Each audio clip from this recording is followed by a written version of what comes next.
Okay, so for this part, what we want to see is how do we classify conic sections based on their eccentricity? The first thing that you need to understand perhaps is what eccentricity is. Now, eccentricity is just going to be a number that is associated with each conic section. It kind of helps us to understand what the conic section's type is, or what the conic section is really. Now, how do you find the eccentricity? Remember when it came to things like parabola, hyperbola, and the ellipse, we let me not say parabola and the likes, but when it came to, I think we looked at this for the ellipse and the hyperbola, we saw to say that the ellipse, for example, can be expressed in this form, where you have this over b, this is squared, and this is equals to 1. Now, eccentricity kind of plays with, because this is A and B. For an ellipse, we had a situation where B was equal to A, B squared was equals to A squared minus C squared. This was the relationship between A, B, C for an ellipse. For a hyperbola, we had a case where B squared was equals to C squared minus A squared. Again, these, I think we derived them when we were looking at these conic sections, so I won't go through that part again, but this is if you're dealing with a hyperbola, and this is if you're dealing with an ellipse. But if we're trying to classify conic section based on their eccentricity, the eccentricity is just going to be a ratio, that basically just a ratio C over A.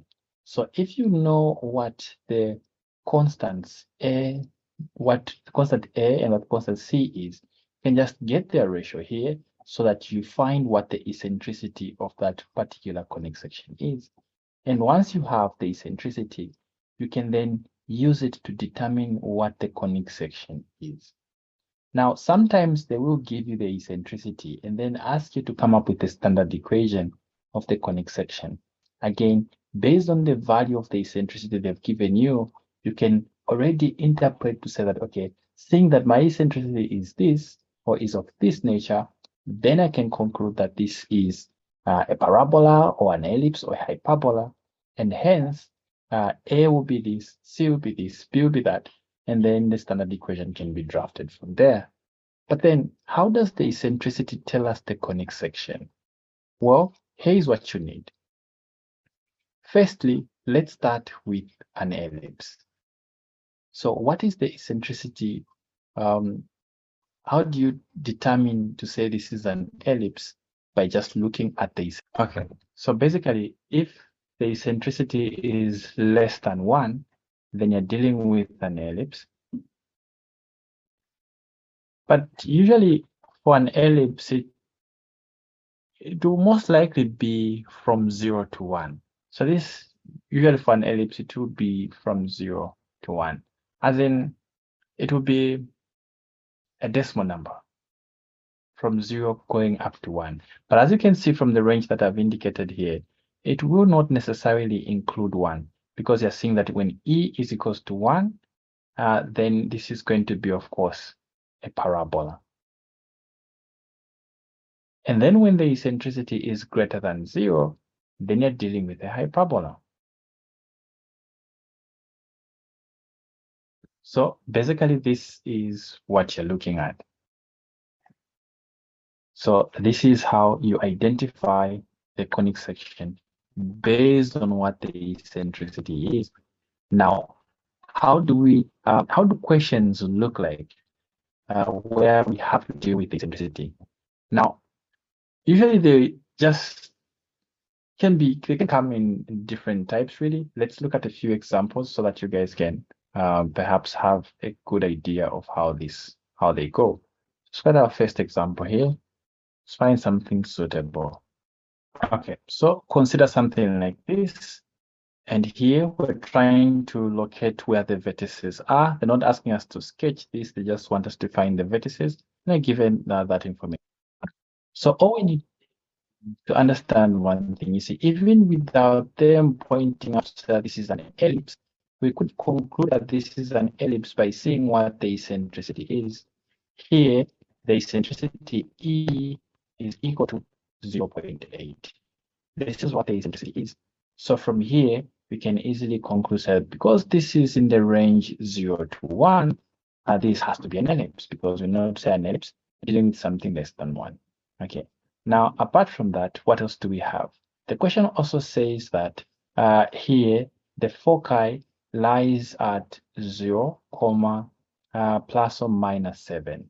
Now, when dealing with an ellipse, what do we expect? Well, the general formula has x squared over a squared plus y squared over b squared is equals to 1. This, of course, is if this is centered at the origin. The question doesn't really say much whether this is centered at the origin, but I'm sure we'll be able to figure out that based on what we're dealing with. Okay, so let's first look at where the foci is. So the foci is given as that, those two coordinates there, 0, plus 7 and 0, 7. So when we go to the, I'll try to sketch this so we can have a clear picture of what we're dealing with. So in this case, looking at where the foci is, so the foci we have 0, plus 7 and 0, minus 7. So if we just approximate those, so 0, plus 7 can put it somewhere here, and then 0, minus 7 can be put somewhere here. So because the foci is along the y-axis, we can conclude that our ellipse kind of looks like this, because we know to say the foci lies along the major diagonal of our ellipse. So this is how our ellipse should look like. So if this is minus 7, then this is 7. You know to say the foci, had it been horizontal, then the foci could have been somewhere here and somewhere here. So of course, you have to distinguish between the foci and the vertices. The vertices will be this, and they'll be given by A, here to be minus A, and here to be positive A. Or the foci is going to work with a C there. Okay, so this is what we have. Based on what we are looking at, because of symmetry again, you know to say C, when you're looking at C, it's the distance from the center to where the foci is. So in this case, so looking at symmetry here, kind of tells you to say that this is actually centered right at the origin. So the center is at the origin because I'm seeing that we have the distance from here to here, that is C, and the distance from here to here, that is C. Had it been that maybe my foci was one at maybe 0, maybe 8, or the other one 0, that's comma, or this is maybe 0, negative 2, I would have noticed that this is not necessarily centered at the origin, it's a little bit up, because we know to say that the distance from here, because let me just try to sketch that for you. If this is, we have something like this, and if this is at 8, while the other one here is at minus 2, then we know to say the center here has to be equidistant from those 2 points, meaning that from here to here, the distance has to be the same as from here to here. Since this is minus 2, that is positive 8, you have to get exactly where their midpoint is going to be. That is where the center of our ellipse is going to be. I hope that part is okay. Are we okay there?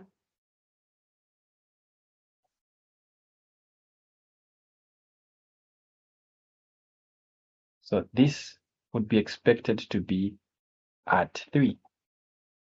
Okay, so what I'm trying to say there, Regan, is when the foci has been outlined like this, the central point or the midpoint of the foci, that is where the center of the ellipse is going to be.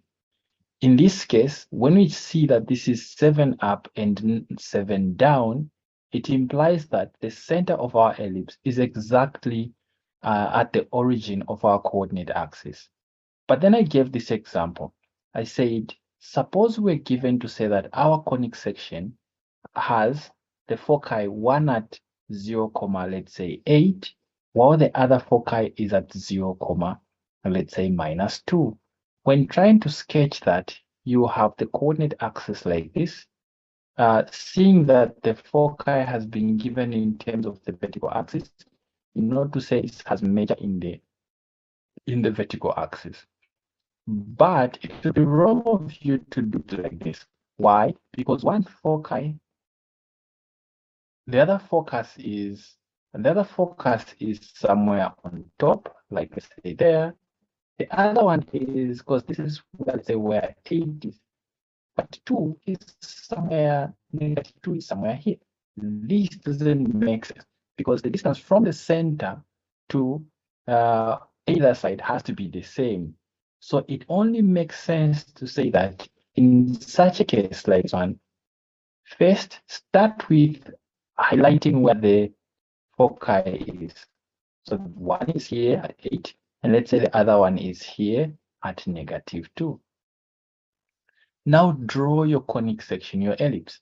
Our ellipse, we can draw it like this. So like that. And notice that now, of course, these are approximations. We kind of have that symmetry we're trying to go for, where the distance, but now we need to understand where the distance is. You can't say that the distance is at the origin here, because if you place it at the origin, it implies that the distance from here to here has to be the same as the distance from here to here, which is not the case in this case.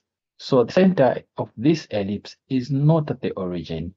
Instead, figure out the distance from here all the way up to where the focus is.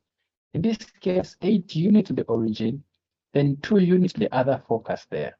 So because of that, I noted that 10 places. So meaning I need 5 units or 5 steps from 8 to where the center is, and then 5 steps to where the other is.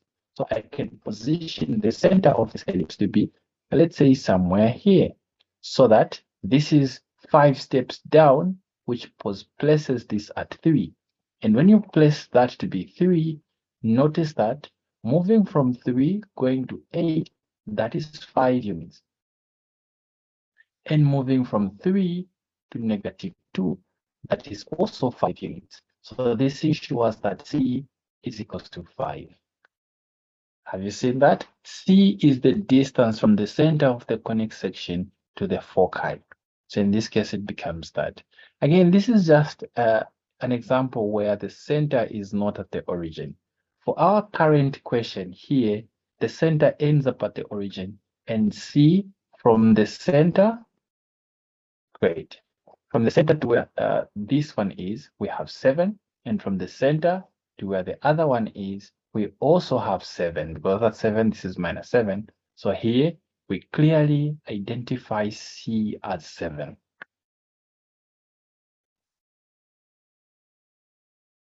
Okay, so from them giving us the foci where they are, we have identified what C is. The screen is not showing. So anyone else having that problem?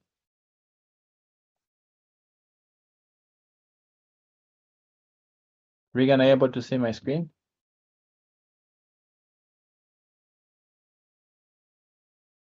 Okay, I think Regan is able to see. So Casey, try to leave the meeting and then come back. Let's see if it will resolve. Just try to be quick about it. Okay, so we have figured out what C is by looking at the foci.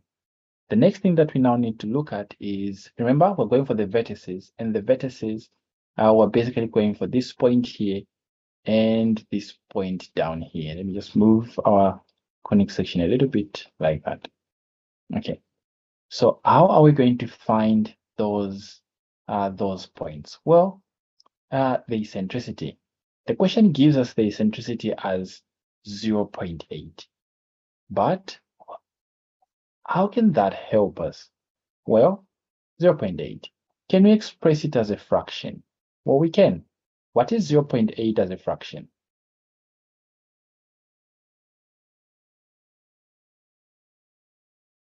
So we get 8 over 10. So as a fraction, our eccentricity has come out to be 8/10. But we know to say that mathematically, eccentricity is supposed to be equal to what? Do you remember the formula?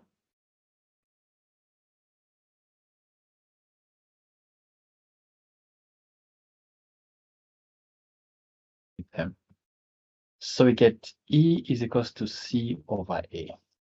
But look at this. From the fact that they highlighted what the foci is, we know our C is actually 7, not what we have there. What we have there is 8. So if we were to take this, would have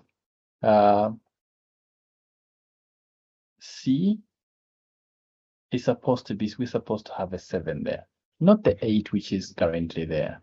So, okay. So this, of course, the question seems to be copied correctly. So either the question has an error there or something. A typical thing that you expect here is, I'm trying to see if it's possible to actually have, oh yeah, okay. Yeah, that can actually work. So we have our eccentricity as 0.8. But we know to say eccentricity is supposed to be equals to C/A. We already know that C is supposed to be, sorry for that. We already know that C is supposed to be equals to 7. So what do? Where the C put a 7. So this becomes 0.8 is supposed to be equals to 7 for whatever A is. So from here, we can actually now cross multiply so that we get what A is. So we can have A is equals to 7 over 0.8. So this is what we are now. So from here, what does this become? So can you divide 7 by 0.8? What are you going to get? So yeah, you can actually do it without a calculator. So you can say this is 7/8/10. And then this becomes 7 multiplying 10. So we don't want to use a calculator. We want this to remain a fraction. So this will be 8/10. So this can be taken as 70/8. And then from here, you can simplify this because both ways. So you have 35/4. So now you can take it like this. You can now, since this is not in a test or an exam, you can try this. Try to verify if this actually holds. Try to divide 35 by 4. Okay. So this is what comes out as our A. So look at what we now have. We have our C, our C 7. We have our A. Our A has come out as 35/4. So from here, if you want, with the calculator, as I pointed out, you can actually try out. C/A will now be 7/35.4. And clearly you will see that it gives you the eccentricity as 0.8. But this was just a test. Now, all we needed to answer the question is A. This is all we needed. The question did not ask for much. The question was only asking for what? Locate the vertices of the ellipse. So the vertices are where? The vertices, we're only going to look for the vertices in the major diagonal. So the one at the top and the one at the bottom. To locate those, you need the value of A. A is the distance from the center to where the vertices are. So going up, that is going to be A, and going down, that is going to be A as well.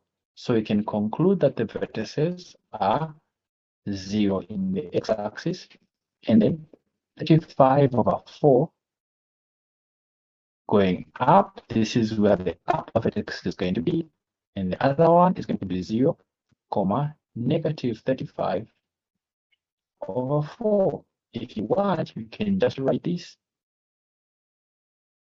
If you want, instead of writing them both like that, you can present them as 0, plus or minus 35/4, and present them like this as well.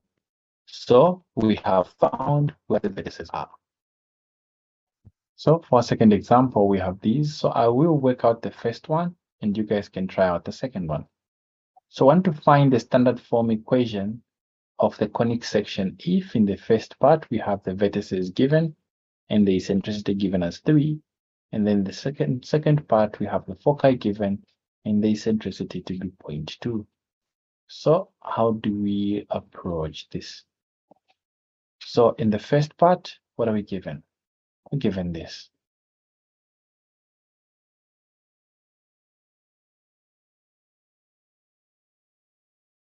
So by looking at the eccentricity, what conic section is this?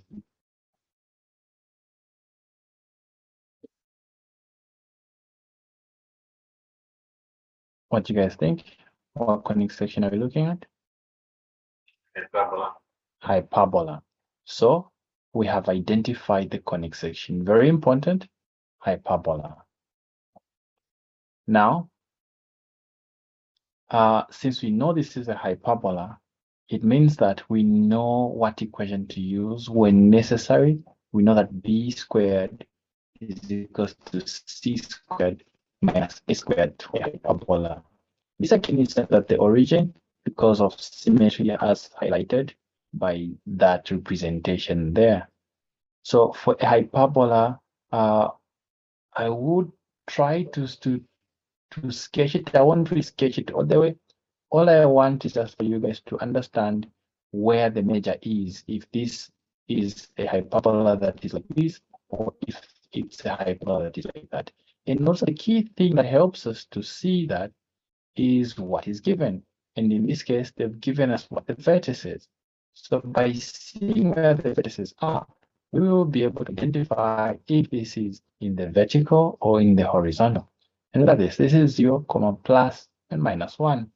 In the upper vertex is at +1, so it's 0 or +1. So the upper vertex is like that. So we're seeing something like this. Let me bring it down a bit. The upper vertex is somewhere there.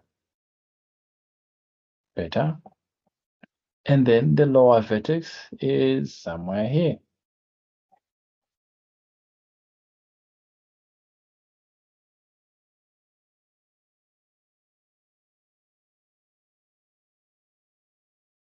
Okay, so that is what we have. So the one down is much better. So let's borrow it.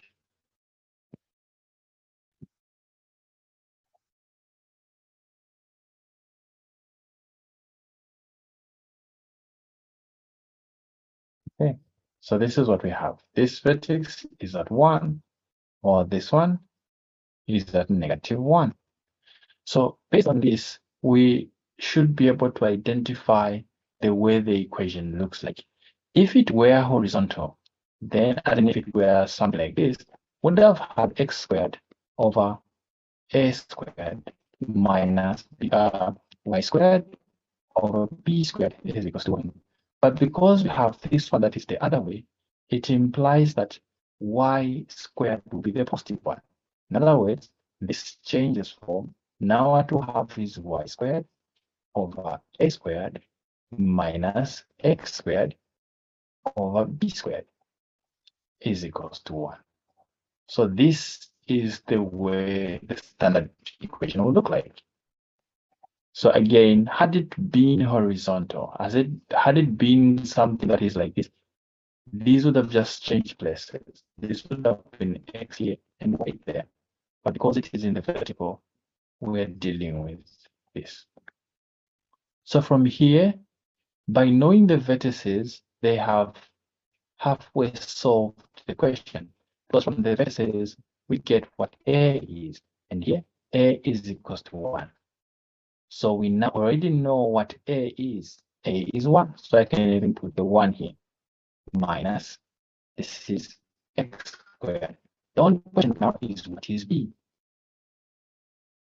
So to get B, now we have to look at the second clue they've given us, the eccentricity. The eccentricity is 3. So eccentricity is equals to 3. But we know to say eccentricity is equals to what? It is C over A. By knowing what A is, we can find C. This becomes 3 is equals to C over where there is A, we'll put 1. From here, we'll cross multiply so that C is found to be 3. So we have found C to be 3. So now that we know that C is 3, we can use C. You see, what comes here is not C, it is B. So we can now use C to find B. And since we know this is a hyperbola, we know that B squared is equals to C squared minus A squared. So that C squared is 3 squared, A squared is 1 squared. This becomes 9 minus 1. And this will be 8. So B squared is equals to 8. And in this expression, what comes here is B squared. So we can complete our expression. We now have Y squared over 1 minus X squared over B squared is equals to 1. This is the standard equation that they wanted. Any questions here?